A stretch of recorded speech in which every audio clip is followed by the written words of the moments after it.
Morning, folks. I'm Dave Canterbury with Self-Reliance Outfitters in the Pathfinder School, back out here at the Pathfinder Outdoor Kitchen. I thought I'd come down here today and fix myself some lunch. There's a dish that I've been craving for a while because the local one, I say local, like 75 miles away, has closed down now. But when I was working, one of the things that I ate for lunch almost probably at least 4 days a week was deep fried chicken gizzards. I love chicken gizzards. I make them for myself. I make them for my kids sometimes. Today, we're going to make them together. Stay with me because we're going to revisit those pickled eggs. All right, so our first step is just to kind of look through these gizzards, make sure there's not anything on them we don't want. Just throw them off to the side here once we've inspected them. And then we'll get ready for the next step, which is going to be to boil these gizzards. And this stuff here doesn't hurt anything. If you want to pick it off, it's fine. It's just skin and cartilage. You can pick it and you can throw it to the side. It doesn't really matter. Like I said, it's not going to hurt anything. And if you buy chicken gizzards, you're probably going to get a few hearts as well. Once we get, see this little skin right here is what you want to kind of get rid of possibly. And you can scrape that off with a sharp knife like a s'more companion. Makes a great kitchen knife as well. And then you can just get rid of that stuff. Rinse your knife off and go back after it. Now we're going to boil these chicken gizzards for 20 minutes or a half an hour. We'll kind of test them and see when they get kind of soft. And that's really the whole purpose, is to tenderize them so they're not so tough once we bread them and fry them. But what we need to do is we need to add something to this water that will kind of help break down or tenderize that meat a little bit. And what I generally use for that is apple cider vinegar. So we're going to take some apple cider vinegar here and we're going to add it to this water while it's on the boil. Doesn't need to be a ton. Half a cup maybe. And now all we're going to do is drop our gizzards in there. We can just pile them right off the towel into the pot. Okay, we've got this now kind of at a rolling boil. Let's take our basket tool here and just kind of grab one of them dudes out of there. And just kind of lay him off to the side for a second. And see what we got here. Just kind of cut that dude open and see where we're at. Okay, that's softened up quite a bit. Meat's right on the inside. We're going to go ahead and shut this down because that's a pretty good look as far as that meat goes for the next step. So we'll throw them in the pan and we'll fish the rest of these dudes out. And this scooping cage right here, definitely going to be one of your best friends at this stuff too, whether you're making rattlesnake bites or whether you're making hush puppies, whether you're deep frying small things like these gizzards. This makes it really easy to retrieve all that stuff and drain off any excess oils and things like that that may be on them. And once we get these out, we'll be ready to go to the next step. Okay, so what we're going to do now is we're just going to dump these bad boys on a flat surface like this. We're going to let them dry. I got a fan blowing out here just to keep me a little cool. But we don't want to put hot gizzards in our batter. So before we go to our dipping station, we want to let all these cool down and be dry. We're not going to use flour. We're going to use cornmeal. Cornmeal is a much better taste on gizzards, in my opinion, than flour. So we'll just kind of, we're not measuring a whole lot here because we're just going to use what we need. And to that,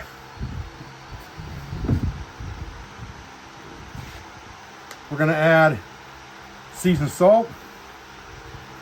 Good, healthy dose of seasoned salt.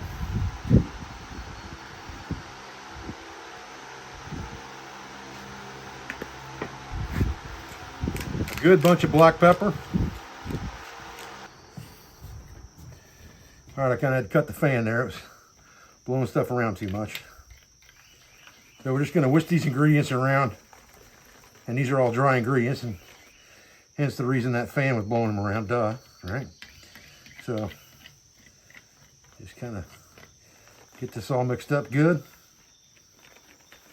And we're not going to go through the whole double dipping like we did with the onion rings and stuff like that. With cornmeal, we're just going to dip it one time. I don't like to over batter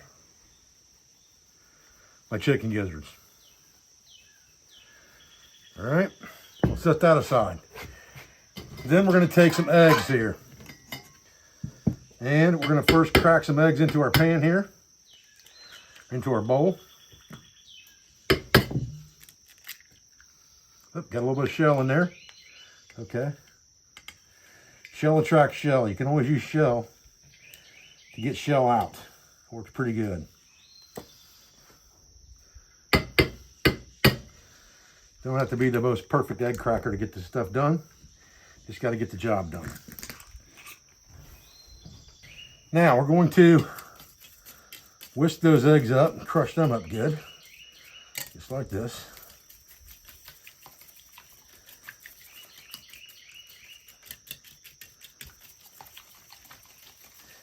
And I always whisk my egg before I add other ingredients, just to make sure those things are beat really well before I go on. The next thing I'm going to do is I'm going to add just a little bit of milk to this. Buttermilk would even be better, but I don't have any buttermilk right now. So again, we do with what we have. I have regular vitamin D milk. That's what I'm going to use. Now, once I get this whisked around really good in here, get that mixed up real well. The next thing we're going to do is we're going to add one final ingredient to this, and that's Frank's Red Hot. And we're going to put some Red Hot sauce, quite a few shakes in this batter, or in this dip, and mix that in real good. And it should kind of tint that dip a little bit. If you got enough in there, you should kind of get a red tint to that dip, I think. Okay, now we're going to take a small Dutch oven. This is actually a Dutch oven, no feet. This is a Lodge.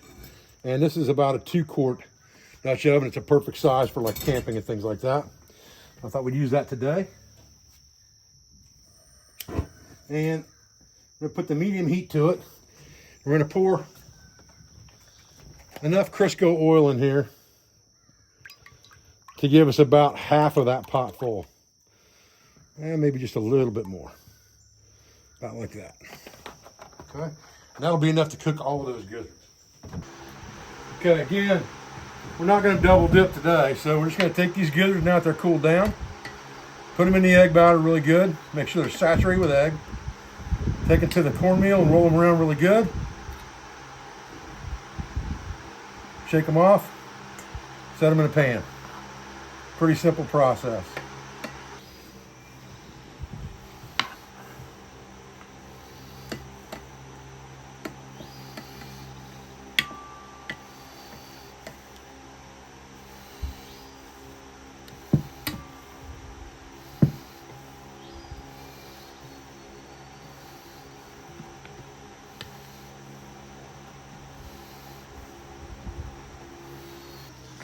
All right, so looking at our temperature on our oil, we're sitting at about 280 and rising, so we're getting pretty close here.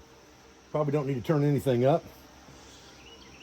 We're probably going to get pretty close to that 350 mark as is in just a minute here.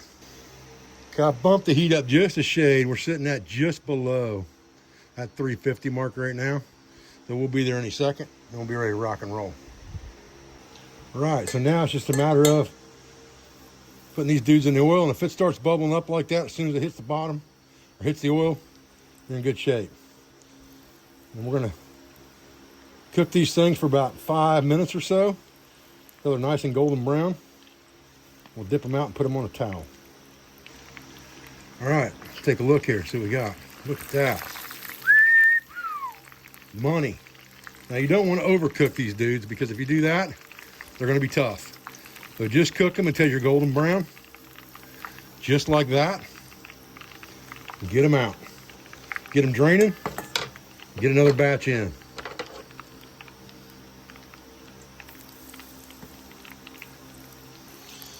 All right, let's look at our second batch here. Looking pretty good.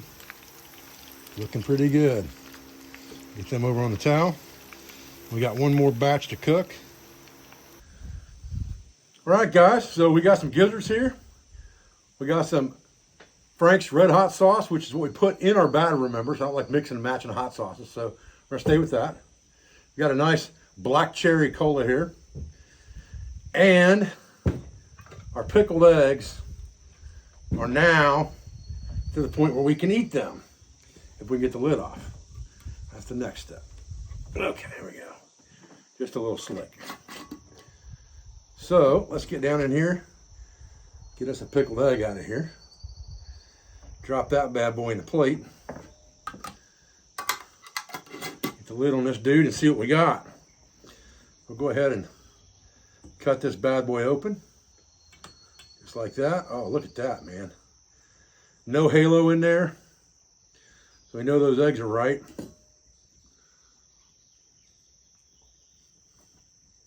Oh yeah.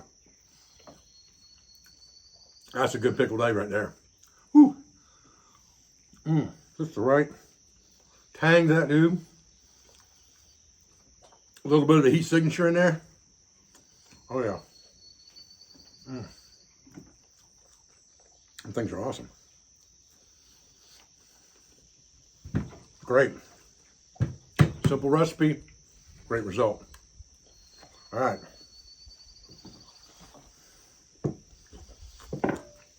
Let's see what we can do to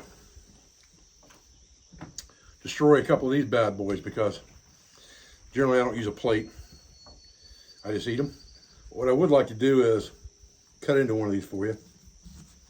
Just to kind of show you what that looks like on the inside. That's good tender meat. So we're going to try one of these without any sauce on it at all. Oh yeah. Man. That thing is really good. That thing is freaking perfect. Now, I would generally take some hot sauce and just dip it on here. Just like this. A little at a time. I don't want to get it all over everything because Zon's going to want some of these. Oh, man. Woo-wee. Man, those are good. There goes on. You're waiting over there patiently. You're going to have one. Probably hot. Let it cool down. There's a little kick in that. That crust, old buddy. Ooh, that's good. Let it cool down, man. Now, I'm a big fan of this cornmeal batter in lieu of flour. It just, to me, tastes much better. You can use either one. It doesn't matter.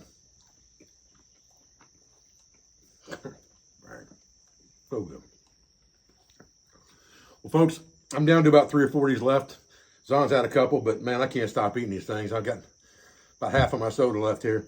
I just want to tell you real quick before I finish my lunch how much I appreciate you guys joining for these videos and taking your time to watch the content that I create. I appreciate your views and I appreciate your support. I thank you for everything you do for our school, for our family, and for our business, for all of our sponsors, instructors, affiliates, and friends. And I'll be back to another video in this series as soon as I can, guys. Thanks.